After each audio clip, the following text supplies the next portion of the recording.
I believe he sent his apologies. Thank you.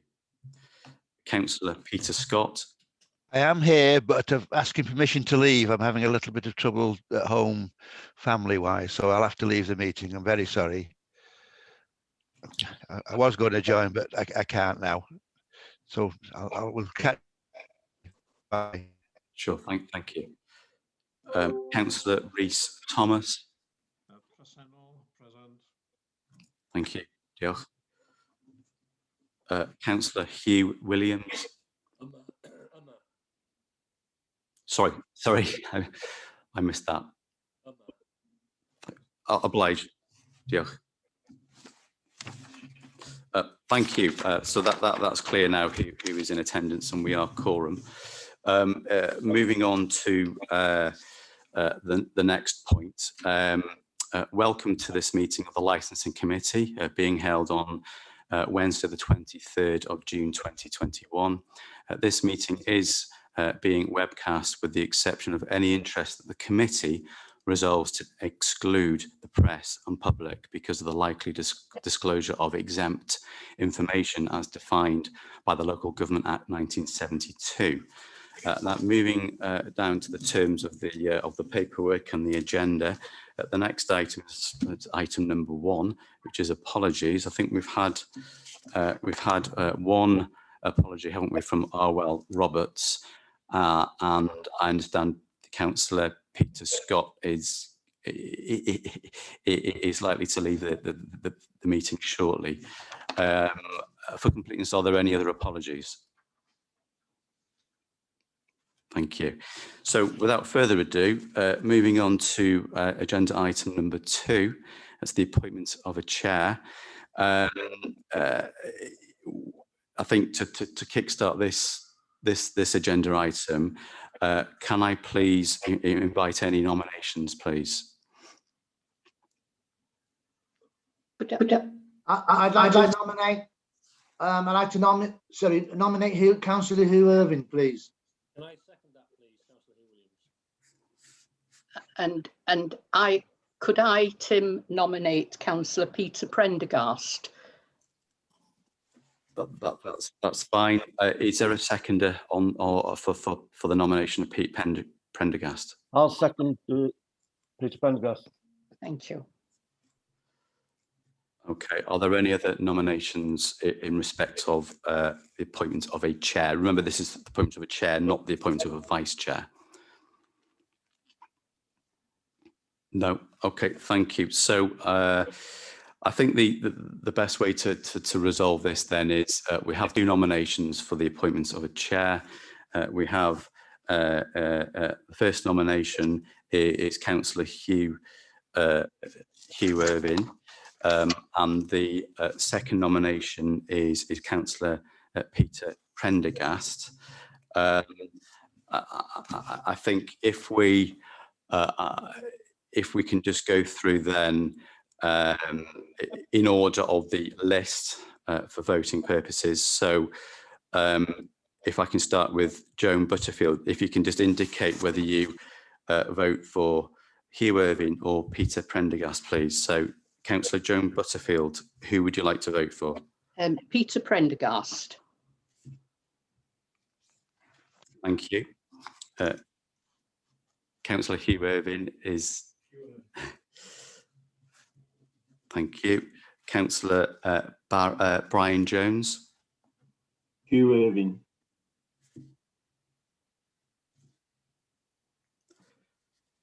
Thank you.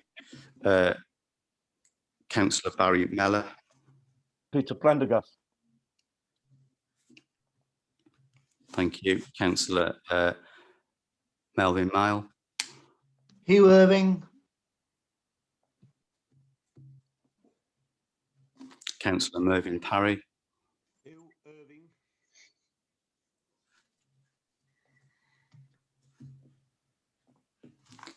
Irving. Just for completeness, Hugh Irving and Pete Prendergast, because you're the nominees, you won't be voting, so I won't include your votes, Hugh. And same with Peter Prendergast. We've always done that in the past, and they've always been allowed to vote. What's different from today from any other meetings? In relation to that, Yeah, we've always done it in the past where chairs are allowed to vote for themselves. Why are we different today? okay, just bear with me. We'll revisit that shortly. Thank you for raising that, Hugh Williams. If we can just go to Arwell Roberts, please. Giving his apologies. Of course, apologies. Peter Scott. He's left now. Okay, thank you. Councillor Rhys Thomas. Hugh Irving.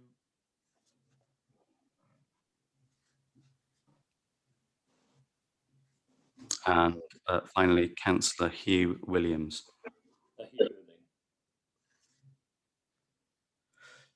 Okay, just bear with me for just 30 seconds. I'm just going to revisit that quickly. Tim, could I interject just momentarily?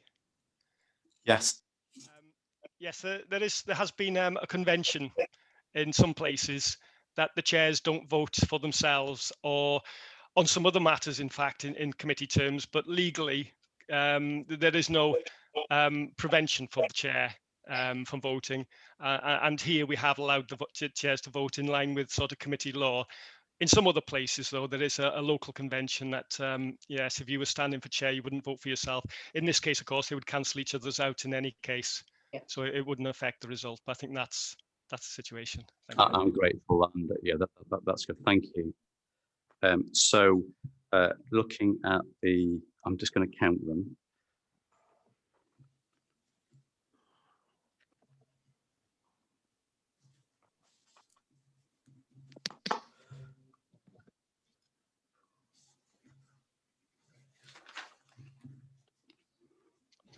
Okay, I make it 6 for the nomination of Hugh Irving and 3 for the nomination of Pete Prendergast.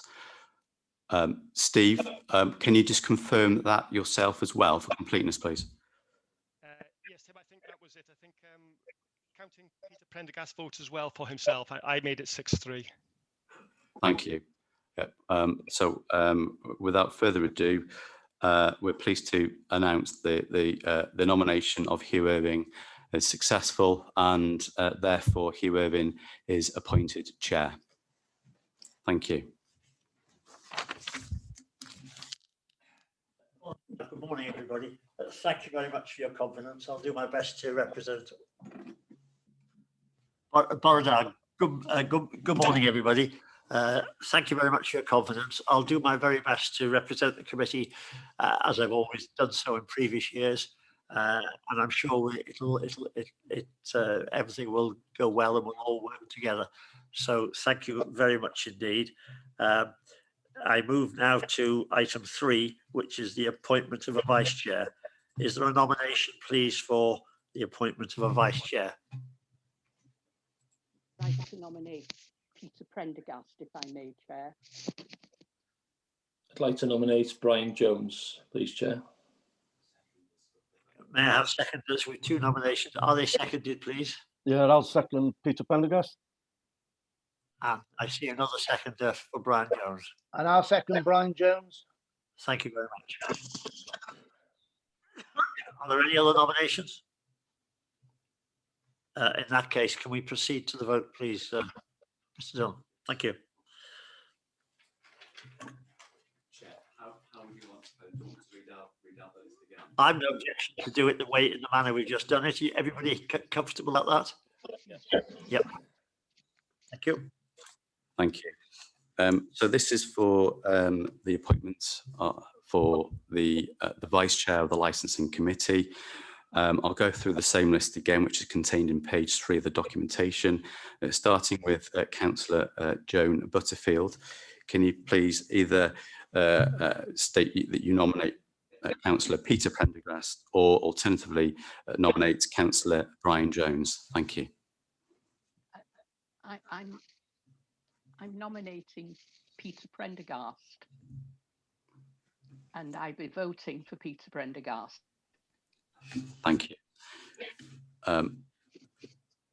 Next one is Councillor Hugh Irving. Thank you. Councillor Brian Jones. I think I'll vote for myself. No, thanks. Thank you. Councillor Barry Mellor. Yeah, Peter Prendergast. Thank you. Councillor Melvin Mile. Brian Jones. Thank you. Councillor Mervyn Parry. Brian Jones. Thank you. Councillor Peter Prendergast. Myself. Thank you. Councillor Arwell Roberts' apologies. Peter Scott, I understand, is no longer in the meeting. Correct me if I'm wrong. Councillor Rees Thomas, please. Peter Prendergast. Thank you. And finally, Councillor Hugh Williams. Brian Jones. Thank you. I'm just going to count these up.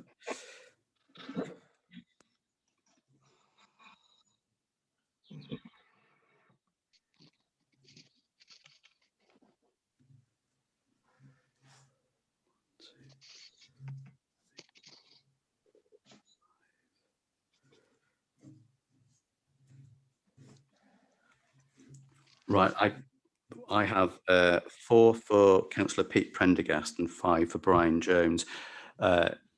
Steve, can you please corroborate that, please? Yes, Tim, that's what I had. Yep, thank you. So, consequently, Councillor Brian Jones has been nominated Vice Chair of the Licensing Committee. Thank you. Thank you, members. Before we proceed to item 4, can I just mention the translator, I think, is here. Do we need to do a translation test, officers? Excuse me, I'll just get ahead. To conduct this test, members, I'll speak English and the translator will speak over. So, so good morning, all. The translation is coming through to you nice and clearly. I can see thumbs up from members. Excellent. Thank you. Thank you all. Everybody, is there anybody having an issue with translation, or is everybody happy? No. Right. Thank you very much. Chair, Yeah. Chairman. Yes, certainly. Before we go any further, could I just say that I'm going to have to leave the meeting at 11:15 if it hasn't finished. I'm giving my apologies that I will have to leave this meeting at 11:15. Thank you, Councillor. I was about to say that we have got an appearer this morning, and I think that's scheduled for 11 o'clock, is it? So wherever we are, I'm going to have to adjourn at 11 o'clock and change to the gentleman that's coming in to appear. So declaration of interest. Can any members please? Yes, certainly Mr. Dillon will advise on that. Thank you, Chair. Yep, so the next item is item number 4, declaration of interest. Members will be aware of the requirement under the Council's Code of Conduct to declare any personal or prejudicial interest in respect of any business to be considered at today's meeting. Such interest should be declared now or as soon as a councillor affected becomes aware that they have a personal or prejudicial interest in today's business. All members declaring an interest are required to state clearly what the interest is and to advise whether it is a personal interest or indeed a personal and prejudicial interest as defined in the Code of Conduct. Any member declaring a prejudicial interest is required to leave the meeting for the duration of the business and can take no part in the proceedings. Members with a personal interest only may take part in the debate and any vote. If a personal or prejudicial interest is declared today that has not previously been disclosed and recorded, the councillor concerned will be required to complete and sign a declaration of interest form, which is available from the committee support staff. Thank you. Thank you. Item 5, are there any... Hang on, Chair. Sorry. I'd like to show an interest So, I'm sorry, I apologise. Sorry. Invite declaration of interest, yes. Yeah, on agenda item number 11, where I believe the gentleman's coming in, Yes. there's been a letter of reference from Stephen Darby for this gentleman, and my daughter. Chair, this is a part two. This is without media. This item, I understand. So obviously we can't go through. Maybe that can be addressed at that point when it becomes a part two. But at the moment, that item is certainly confidential. Did you catch that, Barry? Yes, no problem. You'll raise it at when the gentleman comes in. Is that the correct No problem. procedure? Yeah, at the appropriate time. Okay. Yes. Are there any other declarations concerning this? No.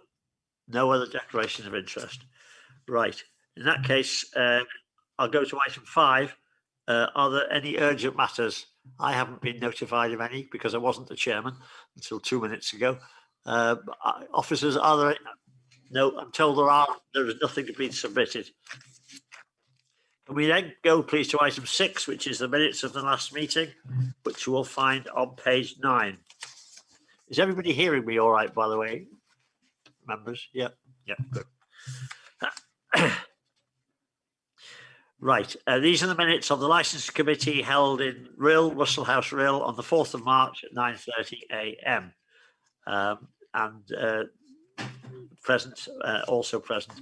Can I just say that it's a bit of a strange position to have been in for the last 12 months because I've been the chair, I've been busy, we've had some licensing subcommittee hearings, I've had regular consultations with the officers, and activity has been going on. But I'm very, very conscious that apart from subcommittees, you members yourselves have not been able to make a contribution. It's been out of our control. We've done our best. But as you'll know see from the reports, and when we hear from Ian Millington and other officers, things have not been idle in the licensing team. It's just that we haven't been able to meet formally. And it's good that we're all here this morning, and that's great. So now if I can go on to those minutes and take you through them. Page 9, over the page to 10 and 11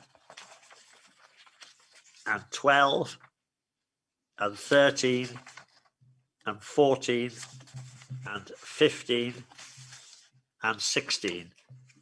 So now does anybody want to raise, I'll go back to the beginning again. Has anybody got any queries that they want to raise out of those minutes, please? Item 4, 5, 6, 7, 8, and 9. Everybody happy about those? Mr. Dillon, were you wanting to say something? Yeah, members, would you like to confirm those are an accurate record? Is that moved? Yes, I can see that. And seconded, yes. All in favour? If you can just show, please. Can't see a lot here, really. I'm assuming nobody is voting against these minutes, are they? No. Is that all right, Mr. Dillon?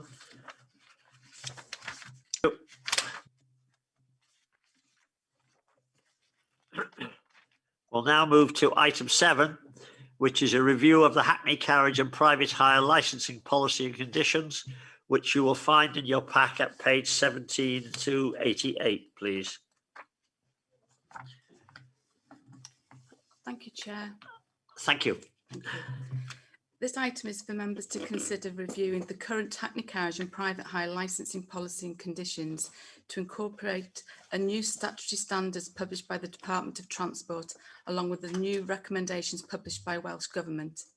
We'd also like to seek your views on the Department for Transport statutory standards and the recommendations published by Welsh Government, and to approve consulting with the trade and the wider public on a draft policy which will incorporate both of these standards. The Welsh Government we do believe are currently drafting this policy. Our current policy has been in place since 2017. Therefore, it is proposed that we do need to review the current policy to incorporate both of these standards. In July last year, the Department of Transport published statutory standards with a focus on protecting the public, the children and vulnerable adults, and to better regulate the taxi and private hire sector. They also expect local authorities to implement the recommendations unless there is a compelling local reason not to do so. This document can be found at Appendix A in your committee pack. The DFT standards have effect in Wales, even though responsibility for taxi and private hire vehicle policy has been devolved to the Welsh Assembly. In addition to the Department for Transport standards, earlier this year, the Welsh Government published the harmonisation of the taxi and private hire vehicle licensing in Wales. This document follows the Welsh Government's white paper. The aim of the recommendations contained in the document is to provide quick fixes to improve the consistency of licensing standards and increase public safety across Wales. The recommendations form the basis for further development by Welsh Government into national standards. In order to achieve this, the Welsh Government strongly recommend that each local authority in Wales adopt these recommendations on a voluntary basis. They can be found at Appendix B in your committee pack. The Department for Transport statutory taxi and private hire vehicle standards have been considered in the drafting of the Welsh Government's recommendations. The Department for Transport's statutory standards and the Welsh Government harmonising of the taxi and private hire vehicle licensing recommendations will bring along many changes to our current licensing policy, which are highlighted at 3.84 to 3.86 in your report. A 4-week consultation is proposed on a draft statement of licensing policy, which incorporates the new statutory standards published by the Department for Transport and the recommendations set out by the Welsh Government. And any responses from the consultation will be brought back to a future licensing committee meeting. It is therefore recommended that the committee consider the contents of the report and resolve to approve the review of its current licensing policy relating to taxi and private hire vehicle drivers and operators in line with the new DFT statutory standards and the Welsh Government harmonisation of taxi and private hire vehicle licensing recommendations, and to also approve the need to consult with the trade and the wider public, including local organisations, on a draft statement of licensing policy. Thank you, Chair. Thank you very much. I take it members will have had an opportunity to go through this, what is a fairly meaty document. There's a lot of very important issues in it. Does anybody have any particular issues they'd like to raise for the officers to clarify for you, please? Any comments? Do I see any hands raised? Yes. Yep. Is that Could I ask if the officers got any concerns with this? You know, it's quite a meaty document. I've gone through quite a bit of it. I'm just wondering what some of the officers' views are on it and if they've got any worries. We're getting some sort of echo, Mervyn, on your voice. Do you mind switching off your camera for a moment? Would you like to just repeat that, if you don't mind, please? Because we did miss it. Yeah, much better, thank you. I was just going to ask. It's a meaty document. Go through it, which I've tried to wade my way through it. Have the officers got any concerns, and are they happy with it? Because it's an item that they would understand. I'm just wondering whether the licensing officers have anything that they're worried about on it that they'd like to highlight. Thank you. They are designed to improve public safety, increase consistency, and improve customer experience. And from an officer point of view, it's that there's no concerns from our point of view. Thank you. Okay, thank you, Nikki. Thank you. Casey? Is he there? Chair. I think Brian Jones, we've got a hand up for him. Are you there, Brian? I am, yeah. Thank you, Chair. Yeah, I'd like to ask a question of the officers. Could you give us a bit of detail on how you are going to communicate the consultation on this to the industry? It's always a bit of a criticism that I seem to hear about how you communicate and how you gather information. Can you give us some background on how you're proposing to do it this time? Are you going to do any face-to-face meetings, etc., or will it all be electronic? Are you able to clarify how we communicate with the industry? We will consult with all licence holders, and that will be individual, so that it will be a written consultation to them. And we will hold any workshops that we've done in the past, and we'll be consulting with other groups. We may be consulting with community and town councils on this and the wider public. Fine. Are you happy with that, Brian? Or do you want to clarify any particular concern? Yeah, can we just go a little bit more on the workshop? When an example, when have you done workshops before? Because 3 or 4 operators that I've spoke to in the past, and you might criticise them for this, they're busy earning a living. So to go through a meaty document that doesn't have a précis attachment of the key points, they struggle. And then ignorance is no excuse, but then they miss things, and then there's issues afterwards. So just some clarification on what the workshop is, where will it be? Can members attend the workshop? Thank you, Chair. Thank you, Chair. We have held workshops in the past around the county. The last one we held was a couple of years ago, and we held them in Corwin, Llangollen, Denbigh, Rhyl, Prestatyn, and there were a couple of sessions on a morning session and an evening session for any interested party to come along and discuss any concerns, personal concerns regarding the proposals. So we will be doing something of a similar nature, so long as we can do it COVID safe. I think Mr. Jones was raising the point about some sort of highlighting précis version. Is any thought being given to that? We can highlight the main points. A lot of the recommendations put forward by Welsh Government we do already have in place. For instance, we already use the NR3 register. We're already signed up to that.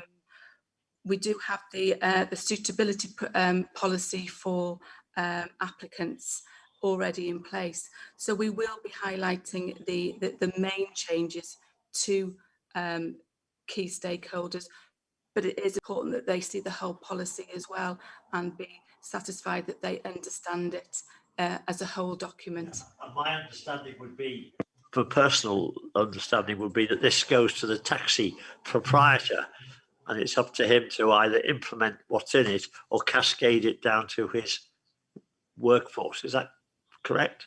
Or would you invite the workforce in general to workshops or whatever? We would be inviting every single driver that is licensed with us. Yeah. So it's not just the employer. So it won't just be the proprietor or the operator. It will be the driver that is licensed. Yeah. And the proprietor can also invite any other of their workforce along. For instance, their call handlers, because they will be now caught up in this policy. So anybody that works within an operator business will be required to do a general DBS certificate from you know, once the policy comes into place. So it's not just the license holders, it will be anybody that works within their workforce. Can you remind members when this does come into law? It's not law, it's guidance. Guidance, all right, sorry. It's the policy document hasn't actually been completely prepared by Welsh Government. No. These are the basis of the policy. So what we're asking today from members is that once that document is available, we can go out to consult, and it will only be on the recommendations within these two documents. We won't be putting anything else within that policy. So it's work in progress. It is, Chair. Thank you. Councillor Jones, are you happy with that response?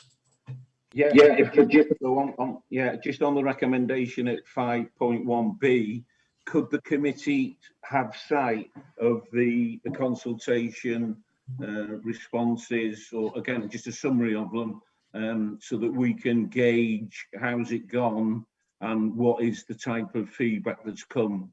I'd personally be interested to see that. Is that feasible? I'm sure that's a yes. Yeah, the answer is yes. Yeah, okay. Are you happy now, Councillor Jones? Yeah, fine for me, thank you. No, Yeah, Councillor Butterfield's hand is up. Oh, thank you, Chair. Thank you, Chair. I couldn't see whether my hand's up or not. I do beg your pardon. Got a little thing, and Rodney is on my right, and Yeah, he will nudge me if I miss anybody. I see. I have been trying to raise my hand, but I couldn't see that I'd been successful. I can confirm that you have.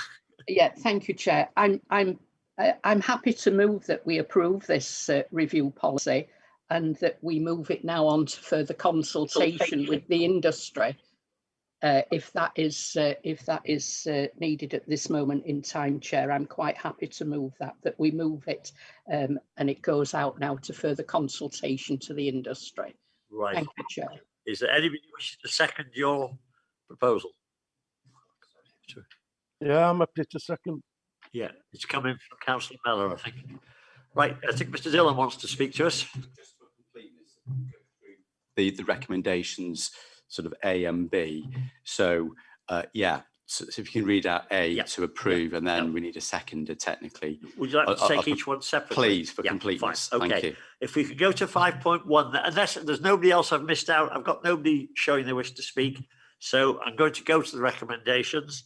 So 5.1, A is that it's recommended that the committee consider the contents of the report and resolve to approve the review of the current licensing policy relating to Hackney carriage and private hire vehicles, drivers and operators in line with the new DFT statutory standards and the Welsh Government's harmonisation of taxi and private hire vehicle licensing recommendations. Is that's it? If I could take it, Mrs. Butterfield. Yes. Yeah, and it's seconded again by who was it? Barry Mellor, yeah. Okay, so that's moved and seconded. Any amendment to that proposing and seconded? In that case, I'll say, is anybody against us adopting that? No, so I can take that, that's carried. Go on to recommendation 5.1b, which is for the committee to consider the contents of the report and resolve to approve the need to consult with the trade and the wider public, including relevant local organisations, for example, accessibility groups, on a draft statement of the licensing policy. Is there anybody to move that? So moved.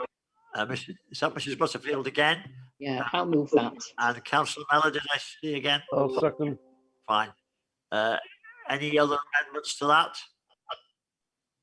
No. In that case, can I take it that the committee has approved that and adopted that? Agreed? Yeah, fine.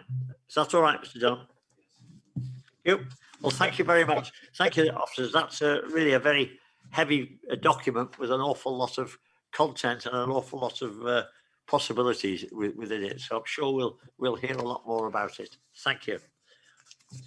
I will now take us to item 8, which is an update on the zero emission vehicles within the licensed vehicle fleet, which you'll find at page 89 in your pack, please. Are you taking the report again, Joe? Yeah, thank you, Chair. This is to update members on the current position relating to the Welsh Government Green Taxi pilot scheme for zero emission vehicles. Denbighshire was successful in securing Welsh Government funding for 4 electric vehicles and charging infrastructure to pilot a try before you buy scheme. The Welsh Government has set a target of decarbonising the taxi fleet entirely by 2028. The 3 pilot areas are Cardiff, Denbighshire and Pembrokeshire. In total, 50 fully electric wheelchair accessible Nissan Dynamo taxis will be purchased, 44 for Cardiff, 4 for Denbighshire and 2 for Pembrokeshire.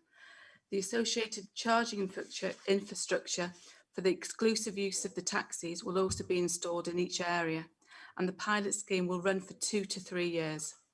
The scheme will operate on a try before you buy initiative, which will allow licensed taxi drivers to try the vehicle free of charge for 30 days. The trial will include free electric charging, insurance, vehicle licensing, breakdown cover. Fleet Management are leading in administering the project, and Martin Griffiths, the Council's Fleet Mobility Officer, is here to answer any questions members may wish to ask. In summary, members are recommended to note the contents relating to the update on the Welsh Government's Green Taxi Pilot Scheme. Thank you, Chair. As you've seen that, are there anybody who wish to comment? I see Barry Mellor's come in quickly there. Thank you, Chair. Well, I think as this council has brought in climate change coming in by 2030, I think that we should recommend this going forward to get these electric vehicles on our roads. That's all I've got to say. Thank you. I've got Mervyn Parry next. Yeah, I've switched my camera off, Chair, so you can hear me. That's fine. Maybe I'm very in favour of this as well. I'm just seeing that it's a 3-year trial, and I take it we probably might not start until 2022. Correct me if I'm wrong. So that'll take us into 2024 or whatever, 2025. We're getting close to the 2028 age. If just in case there's anything that isn't happy with the 3-year trial, is there annual monitoring going on to see if everything is correct? Because we wouldn't get to the end of 3 years and then find out that it's a total disaster, and then we've got to remodel something again in the last few years before the 2028. Thank you, Chair. Thank you. Thank you, Chair. Martin will be able to advise you further on this, but the vehicles are actually within Denbighshire now. We have the 4 vehicles waiting to be licensed. They are there, and it will be this year going on to our taxi fleet. But as I said, Martin is here. He might be able to provide you with a bit more information on the scheme. Thank you. Would you like to come in on that? Certainly, thank you, Chair. The vehicles are here, procured by Cardiff City Region on our behalf. The difficulty is procuring 50 kilowatt chargers, which will fully charge these vehicles in under an hour. Suits the operational needs of the taxi operators. I am ready to go to tender for those chargers, so I would envisage they'll be installed within 8 to 10 weeks, and we can start operating the pilot. It's not just necessarily about offering these vehicles on a 30-day try before you buy only. It's also about encouraging the uptake by operators as and when they renew their vehicles, that the infrastructure is there to support them. Well, basically, the fueling system is there to support them with the uptake of zero emissions. Can I just clarify that it's 2 years, the grant funding, with the opportunity for a 3rd year if the data reporting shows to Welsh Government that we've made a success of it? Thank you. I've got in order now, Merrick, to be followed by Melvyn Mile. Merrick, Lloyd Davies. Thank you very much, Mr. Chairman, and congratulations to you on being elected chair. Sorry to come ahead of Melvyn. He is a member and I am not, but thank you very much for that. There was a big story in the paper, I think in the Free Press or Daily Post, about a taxi company in Frill who'd had difficulty. They'd bought some electric cars or something, and they've gone back to diesel now. I wonder whether we could have any information about why that's happened. Had he misunderstood the information, I wonder? Okay. Sorry, Mary. Could I speak in English? Yeah. Is it? Everything's fine. That's all fine. Fine. Yeah. The taxi operator that took on the electric vehicles, I think, has probably jumped in feet first without realising that the infrastructure wasn't there for them to charge the vehicles. I suppose procuring vehicles that are powered by a certain type of fuel, I would say that business acumen would tell you to make sure that you have that fueling system in place. So maybe that it needed a bit more research by the operator that purchased those taxis before they actually jumped in and took the lease on. And again, that's something we encourage them to take them on, but we just don't have the charging infrastructure in place for them at the moment. I think that the particular business model for that operator is that they run 2 drivers over a 24-hour period. Some operators could take an electric vehicle and leave it to charge overnight, which is fairly simple to put in place because capacity at properties, at businesses will support that. Whereas a 50 kilowatt charger, really we need to tap the electricity direct from a substation because it really does sap the power and pours it into the vehicle so rapidly.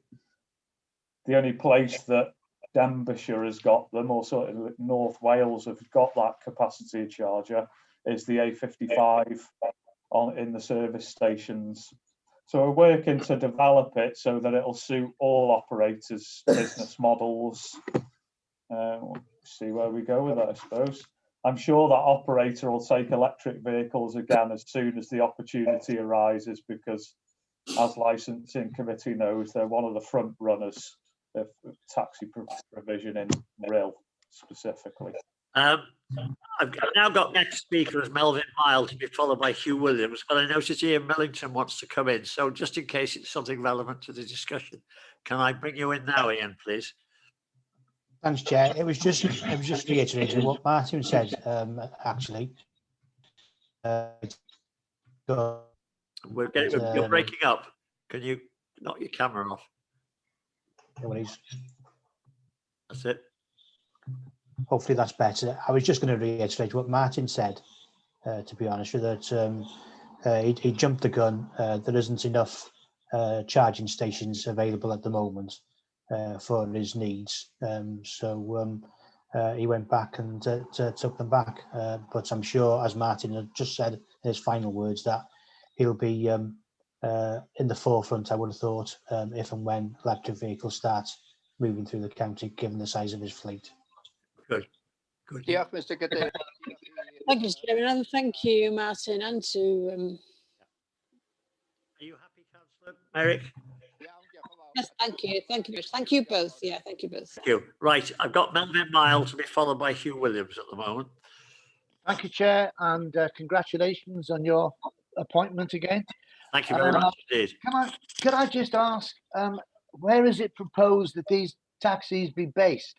Are we in the rural, down in Llangollen, going to get a chance of having one based down here for a while? We've got a suitable substation, I believe. That would be useful to be hooked up to a charging point.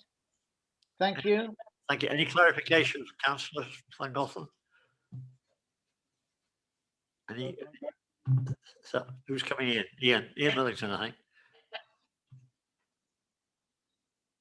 No, yeah.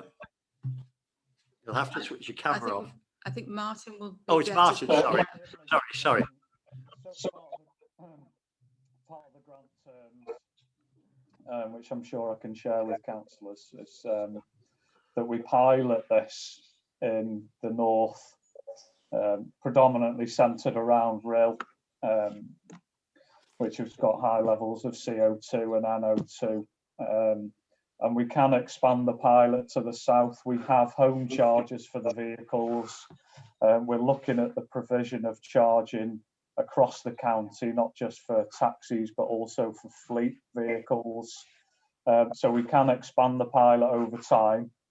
We're just going to start with baby steps, I suppose, and then if we make a success of it, there's an opportunity there for us possibly to procure more vehicles and actually lease them to operators for the same price as the equivalent diesel Volkswagen Passat, say. Because as I'm sure you're aware, they're generally £10,000 to £15,000 more for an electric vehicle.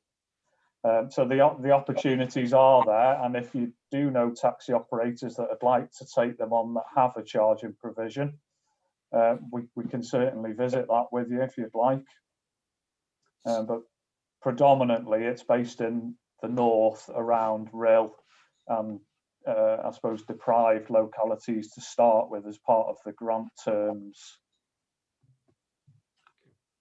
Melvin? Okay. Yeah. Well, just keep us in mind then. Thank you very much indeed. Thank you. Can I take it that if you had an operator from the south of the county, Corwin or Llangollen, that wanted to participate in the scheme, they probably could go on the waiting list to have one, but they'd have to charge it themselves at home using the home charger pack. Is that correct? At the moment, it's a very long and complex process to install electric chargers with communications with the network operator, complexities around the electric chargers. Derbyshire Traffic team have chargers going into public car parks in Llangollen, which I'm not sure how far along the process they are, but they'll be in before end of financial year, and that'll offer charging facilities for the taxis. We also had a quote back yesterday just for information for Corwin Gritter Yard, where we're looking to put rapid chargers. So it changes day to day, week to week. We're developing things, and hopefully we can roll it out to everybody, whether it's one of our vehicles or they want to take on an EV themselves for their own fleets.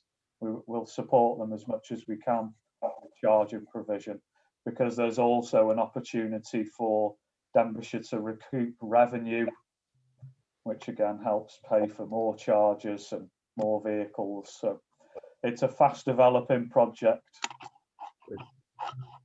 Thank you. I think I've got now Hugh Williams to be followed by Brian Jones. Thank you, Chair, and congratulations again. Exciting but disappointing for rural members again. It seems, yes, again, we haven't got super fast broadband. Now we haven't got the opportunity to have this service which the Welsh Government are rolling out. I note that it's 30 days and it's over 2 years.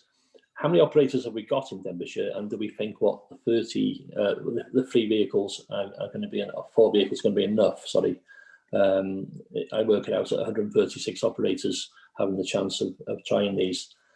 As I say, really disappointed for rural communities being left out again, but hopefully another 10 years we might get somewhere. Thank you for the comment. Yeah, thanks. Thank you. Does anybody want to comment on that, or shall I go straight to Councillor Brian Jones, who's waiting to speak? I can just clarify, Chair. Thank you. This scheme, I believe, is available to any driver, any licensed driver. It's not just an operator. So an individual driver could apply, and we've got over 400 of those. Thank you. Thank you. Brian Jones. Yeah, thank you, Chair. Yeah, coming in, I have my hand up already, coming in off the back of the comments from Hugh Williams. As the lead member, I had a meeting 3 weeks ago with Martin Griffiths, and he discussed with me about the EV charging, and it sits in my portfolio.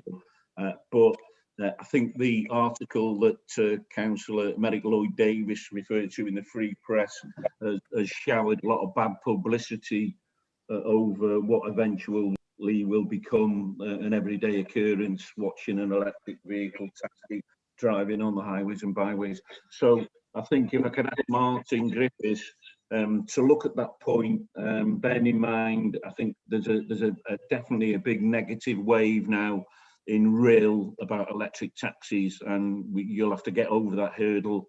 And the bad publicity is there, as we discussed it this morning. But if I can ask Martin to look again about the potential of a pilot in a rural area. If we get the correct charging point, there will be a substation somewhere down the valley, the Vale, that can accommodate it. And I think we should look at that, Martin, even if it's just scraping the surface now. Look at a rural area as well, because you might find, as it sits today, in the case of rail, none of the operators will want to take this up.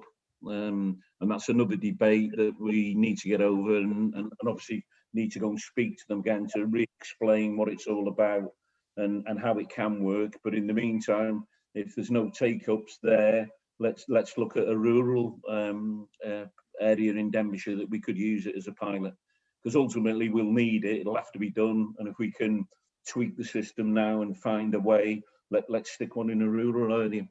Thank you, Chair. Certainly. Sorry,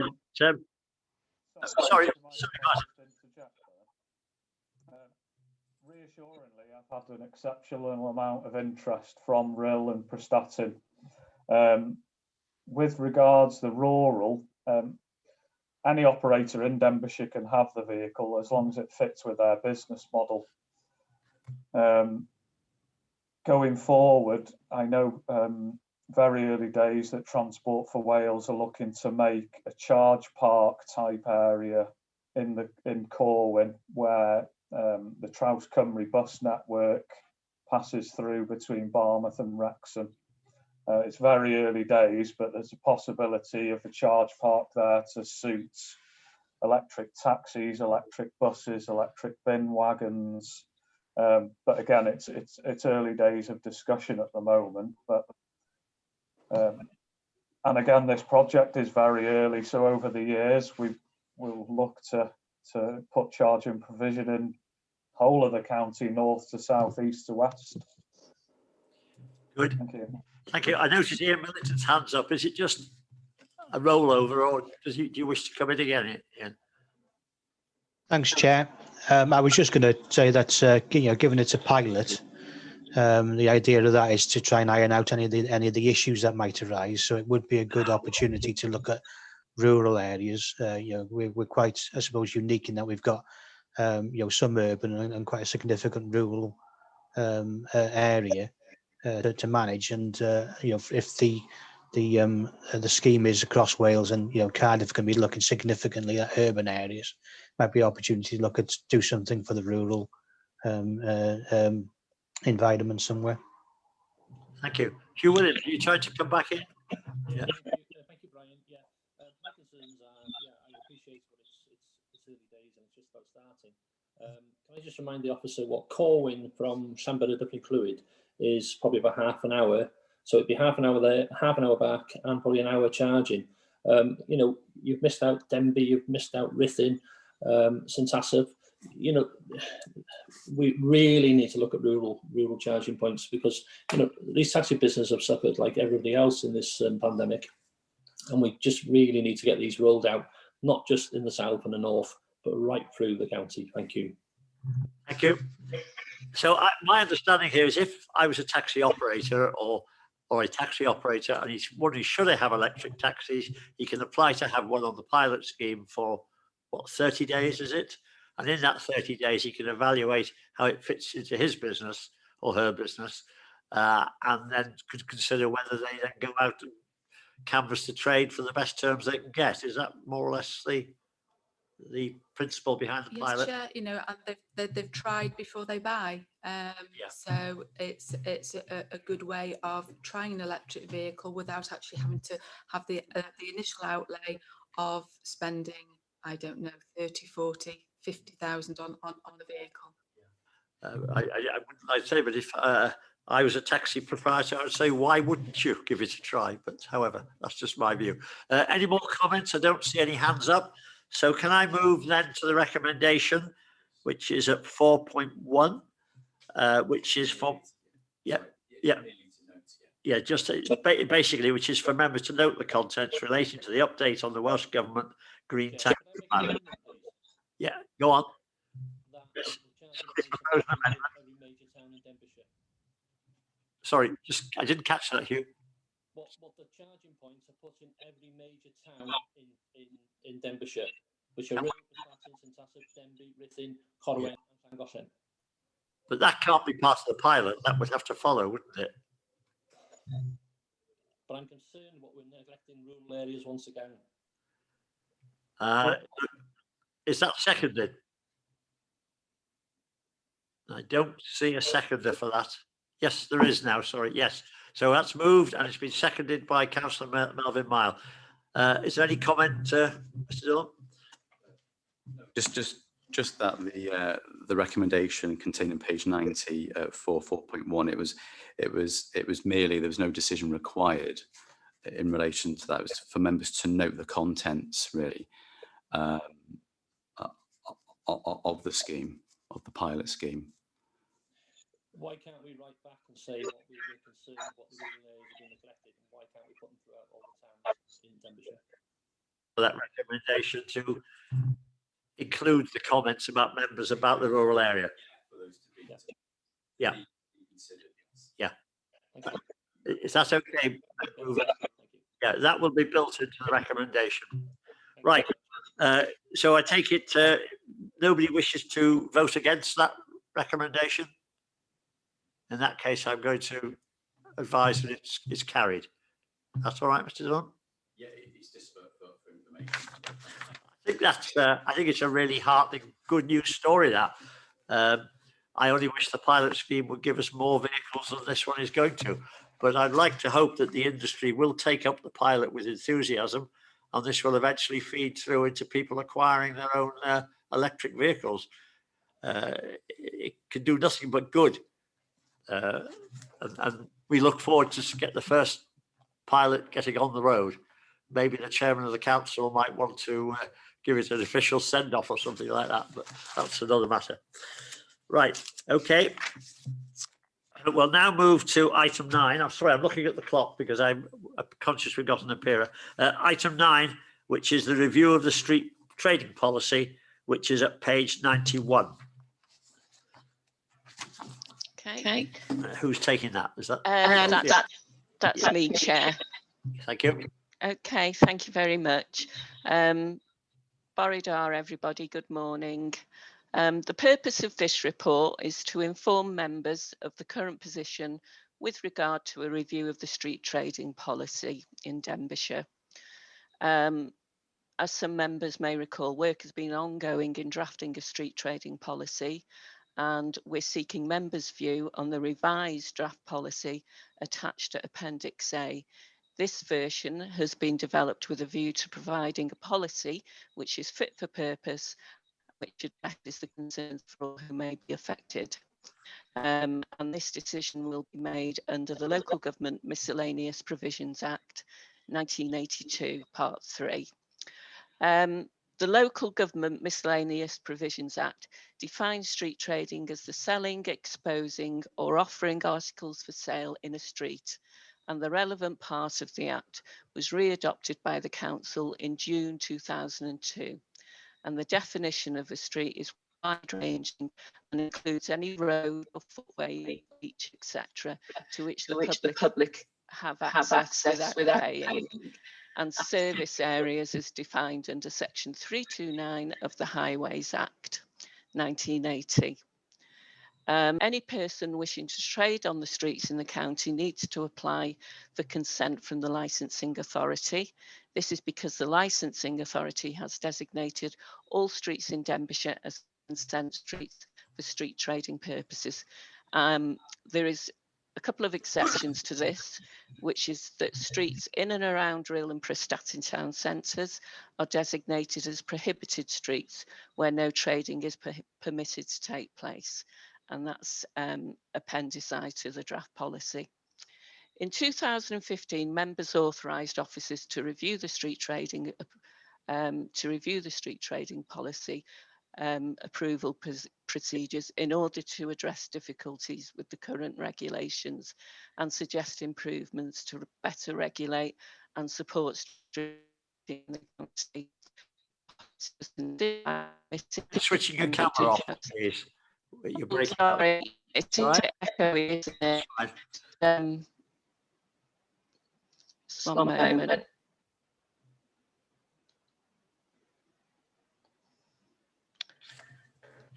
Right.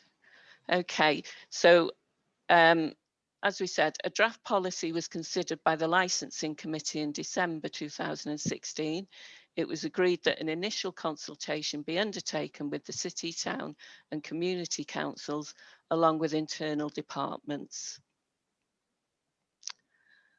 Comments from that initial consultation were incorporated into a draft street trading policy, which went forward to public consultation with no comments being received. As mentioned previously, the public consultation did not provide any responses. However, officers subsequently received feedback from other individuals and teams from within the council, including members, and it was concluded that further work was required before a policy which is fit for purpose can be presented to this committee for consideration. Much has changed from the original decision to review the policy, such as the challenges faced by our high streets, which have been compounded by the COVID-19 crisis, and members will be mindful of this when considering the new revised policy. Officers are proposing that if, having examined the attached policy, members authorise a full consultation to take place, we will at the same time undertake discussions with business groups and communication experts within the council. This will allow us to understand the needs of those who may be affected by the policy, notably local fixed traders, business groups, communities and the wider council teams, such as planning, highways and environmental services. The consultation and engagement outlined at 4.9 will enable officers to make any necessary adjustments to the policy before presenting it to a future licensing committee. And as part of the ongoing development of the policy, members may also feel it appropriate to develop a subgroup or a liaison group to discuss certain items within the policy.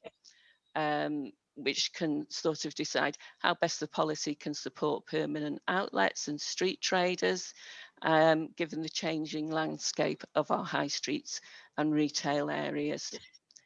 So we would say that members could we would ask that members consider the policy at Appendix A, and if appropriate, give approval for consultation, and to consider the suggestion of forming a liaison group with members and whether they might wish to nominate a member or members of the committee to liaise with officers on this matter. Thank you, Chair. Thank you. I notice I've got two speakers. I know Mervyn Parry's hand is up first, but Brian Jones is also up, and I'm wondering, are you wanting to make a lead member comment or just a councillor comment? I'll give way to Councillor Mervyn Parry. Mervyn Parry, please. Yeah, most definitely. Councillor Mervyn Parry. Yeah, I mean, it's just a case that as we receive feedback from within the council and members and various sections of the council, it may be that we as officers could liaise with a particular member so they could keep track of how things were going, put their views forward as we begin to sort of compile this revised policy. Right, well, so Mervyn Parry coming in now, please. Yeah, hope you can hear me, Chair. Yes, can now. Yeah. Just you know, I think that the whole street trading job is going to be changing because of COVID, and probably since this paper's come out, and I'm sure the officers are aware of that. And I think we're probably going forward for a few years. We need to have some sort of flexibility in it, because the retail, should I say, cafes that are on the high streets or whatever are probably now coming out onto the street, trading themselves with chairs and tables on the street. Does that class as street trading? There's one question. And obviously we've got a lot of problems with our towns, town centres and city centres. And, you know, I feel that we need to be encouraging people to do some trading in them. And we just need to be wary of how COVID might have affected people coming into town, and how the traders within the town themselves are now turning into part street traders as well to make the most of the space they've got to do the trade that they require to deliver the business they want. Thank you. Yeah. Is there a response to that?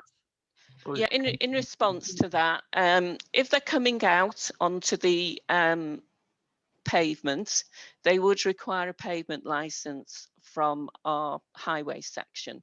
However, if they're trading from within their curtilage, sort of 6 to 9 feet, just in front of their shops, then there's nothing required for that. That doesn't class as street trading. And I think, as you say, we need to adopt a flexible approach with this, particularly for shop owners, to try and make life as easy as possible for them, take a light touch. And this is what we're trying to build upon within this basic draft policy, to just see what responses we get, and to bear in mind the position of fixed traders as well. There's also, you know, we have in mind that street trading can bring people into the town centres. You know, they can encourage people in as well. There's also that aspect to consider. Thank you. Brian Jones, I'm a bit conscious of time here. In 10 minutes time, we've got an appearer. If we can finish this item fairly quickly, fine. If we want to have a debate on it, and there's absolutely no reason why we shouldn't, then I think it might be better if I adjourned. Sorry, I'm just taking advice from... Yeah, fine. I've just had some advice. We'll finish this item, then take a break, and then deal with the gentleman that's coming to appear. That's okay. Yes, I'm getting nods from officers. Thank you. Right, I apologise for that. Brian Jones, I think, wasn't it? Thank you again, Chair. Yes, this this policy, the points have already been made. The goalposts are moving. What's happened with COVID, etc., etc. What I want to propose on the recommendation at 6.2 is the suggestion there of a subgroup where it's stating just one member. I was in Llangollen yesterday. I was in Rill last week. You can see the inconsistencies around the street trading policy. Won't go into that now. There is a little bit of the left hand doesn't know what the right hand's doing. So this proposal at 6.2 to consider the suggestion of forming a subgroup, I want to propose that that's expanded. It's not just one political member that liaises with officers. We have a cross-party group here, so that we can, and if I can quote Corwin and come with, there's investment going to be going in there if they're successful on a bid that they put into the Levelling Up Fund, and part of that submission again involves doing alterations to the come with main streets, etc., etc. So I think we need a cross-party group on this subgroup that's been proposed, and in the case of Llangollen, wind in the right direction and the final approval comes along, that's a £1.7 million investment in Llangollen to improve the. So can you propose, would you like to suggest an amendment that the committee might wish to? Yeah, I suggest. I would need a second. Suggest an amendment. Which would you want? Well, if I could propose it, then just to be clear, that it's a subgroup that's a cross-party subgroup, so there would be four members on that group from across the political. Right. So you propose that there'd be a tweaking of the words there to say a 4-member cross-party subgroup. Is that right? That's correct. Yeah, and also, Chair, very briefly, what is the time scale on this policy now? I couldn't see anything on time scale. Advice on that, Joe? I think at the moment it's quite flexible. We'd like to get it in place. As we say, we don't have a policy as such. We just have regulations, which is probably why you will see so many people trading in different ways across the county. It could be that some people don't have a license. There are very few street trading licenses that have been issued in the last years. So it could be, you know, that people you see aren't actually regulated. So the whole idea of this is to try and get it in quickly, but to try and get a robust policy, try and get the street trading process as smooth as possible, so it's less onerous for people making applications. But as you say, it should be fair to all, to both static traders, people in shops, etc., and for people who want to trade on the streets as well. Right. Thank you. I know Jim Butterfield's waiting to speak. Yes, no? Yes, thank you, Chair. Just to say, Brian has moved the approval of Appendix A and the liaison group. I'm very happy to second that. I think that that is absolutely the way forward. I think things are going to change very, very quickly in our high streets, and I think that the liaison group is a good idea. So if he has approved the Appendix A and obviously the liaison group, I'm happy to second that. But going on to the trading outside premises, if like McDonald's or any company wants to open up eateries outside on their own curtilages, they have to have planning permission to do that, to put tables and chairs out and to define an area. So that's just to clear that one up. They don't need a trader's license. They do need to have planning permission in place. At least that's what all the traders in town in Frill are told and Prestatyn, and they do comply with those rules. Thank you, Chair. Thank you for that. I don't notice Ian Millington wants to come in, please. Thanks, Chair. It was just to say that the policy's also intended to for future applicants to understand what's required of them, so you know, they can make a decision before they actually apply as well. So it's informative for well, the purposes is to inform them as well. Yeah. Forming a cross-party group. Yeah. Subgroup. So that could be the first proposal being seconded. Yeah. Okay, I'll take them separately. You can ask if there's any dissenting voices. Okay. On that, Yeah. and Fine. And then break it down, and then after that, appoint. Yeah. Whether there's a proposal to appoint, nominate a member. Okay. Fine. And then go back to 6. Yeah. I'm just getting some advice from Mr. Dillon about Councillor Jones's amendment. Right. So, are there any other speakers on this issue? So can we move then to the recommendation? So at 6.1, I'll take that members consider the policy as Appendix A and if appropriate, give approval for consultation. Is that moved? Yes. And is it seconded? Yes. Thank you. Any dissenting voices against that? So I will take it that the committee is recommendation 6.1 is passed. We're moving to 6.2. Would you like to read out the amended, please, Mr. Dillon? Okay, thank you, Chair. Just for completeness in relation to 6.2, from the way I've gleaned that, then there was an amendment, wasn't there, brought by Councillor Brian Jones. So the way I look at it, it's split into two decisions required for 6.2.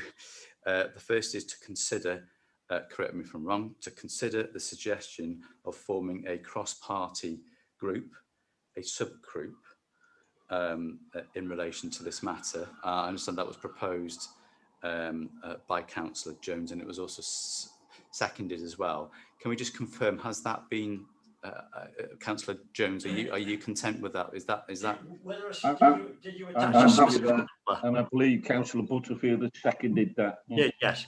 And I think you did say 4 members, and I got the feeling, rightly or wrongly, and you'll quickly correct me if I got it wrong, that you were really geographically or politically. It would be. I mean, I suppose it would revert back to the mags, wouldn't it? A nomination from each mag, and then that will encapsulate the whole of the county. Then, won't it? You'll have a rep from you know, that might be looking at the smaller town area, and obviously the bigger town areas, Llangollen, Prestatyn, Brill. What's Mrs. Butterfield's view about seconding that? I would really go along with that. I think it's an excellent idea, Chair. Good. So, right. So can we, did you pick that up? Well, I know you're scribbling frantically.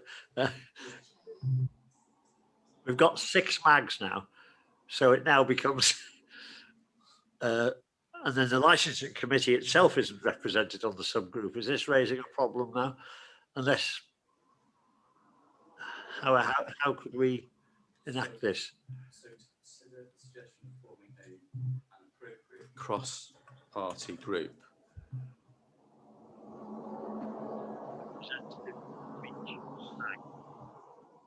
Representative from each mag, yes. Is that in agreement with the mover and seconder?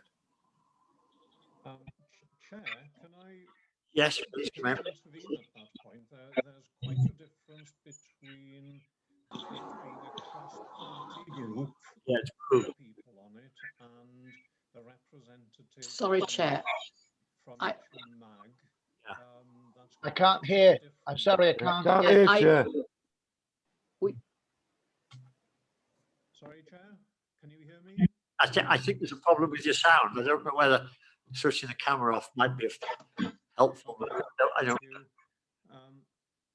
I think there's quite a difference between having a representative from each political group. That's 4 people. Then we've mentioned that it should be 1 from each mag, so that's 6 people. Can I just have a clarification what we're voting on here? Thank you, Chair. Yeah, I think we need to think this through carefully. Did Mrs. Butterfield want to come in again, or not? No, Chair. I do appreciate exactly what Rhys has said, but I do think there needs to be some clarity around it. I was very happy.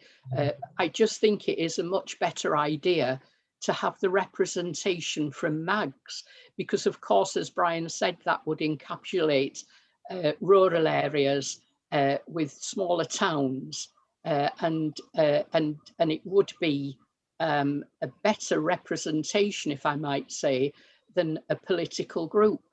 If there is a problem with that in numbers, I'm sure that if the mags were consulted, and but I think that's where we should start, at the mags. And I do appreciate. That would be 1 representative, or each mag to have the opportunity to submit a representative for this group. Yeah. Did I suggest in community scrutiny we have working groups, and they're from mags as well, which works really well.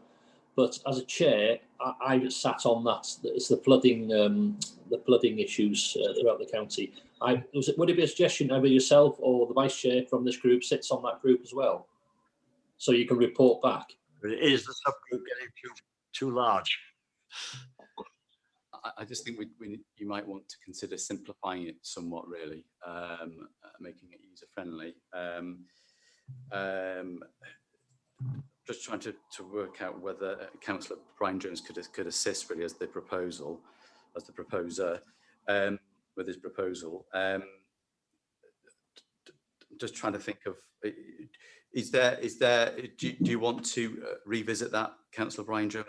And I think Hugh Williams has made the relevant point that it works in other areas of the council. 1 rep from each mag.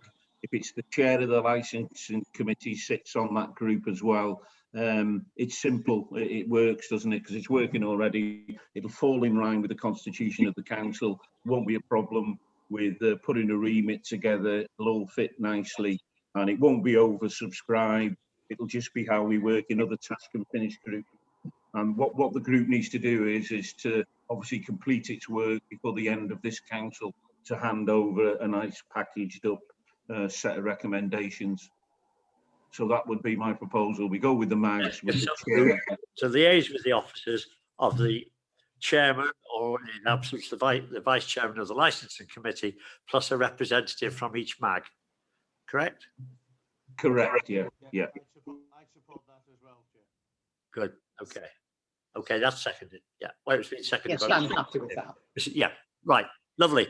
I know it's a little bit complicated. Any dissenting voices against that? I'm taking it that everybody is happy. So we're adopting 6.1 and 6.2 with the tweaking that we've just discussed. Everybody happy? Good. Okay. Right. We've got somebody appearing. We've got to just get it set up. What do you Chair, want? Yes. Go on. It's Ian here. Yep. I noticed on the agenda, next agenda item is an update on the forward work programme. Yeah. And rather than adjourn and come back to that, You've got other business, I think, haven't you? I just wonder whether it's because it's only a verbal update and it'll only take a minute. And I've got to go from a COVID vaccine. Yeah, right. Okay. Well, we don't want to delay your vaccination. So quickly. Thanks, Chair.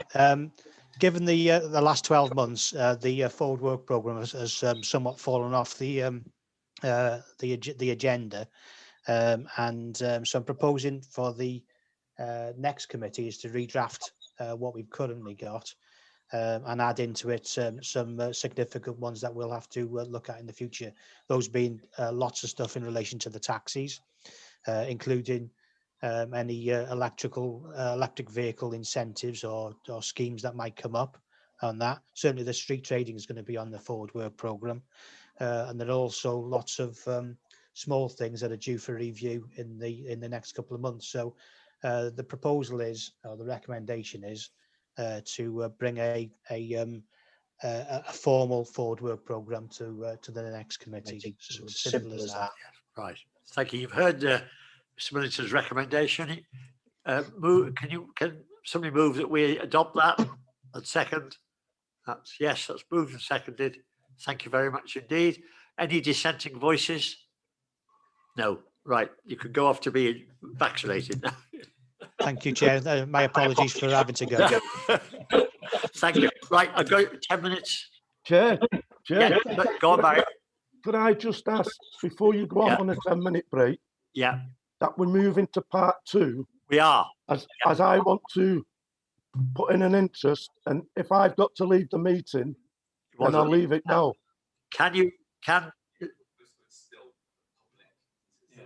We're still public, unfortunately. Sorry. So I'll close this meeting now. I'm closing it down. Part 1. Can I reopen part 2 just for a moment to hear what Mr. Mellor's got to say? Is that okay? So do you want me to stop the webcast? Stop the webcast, yes.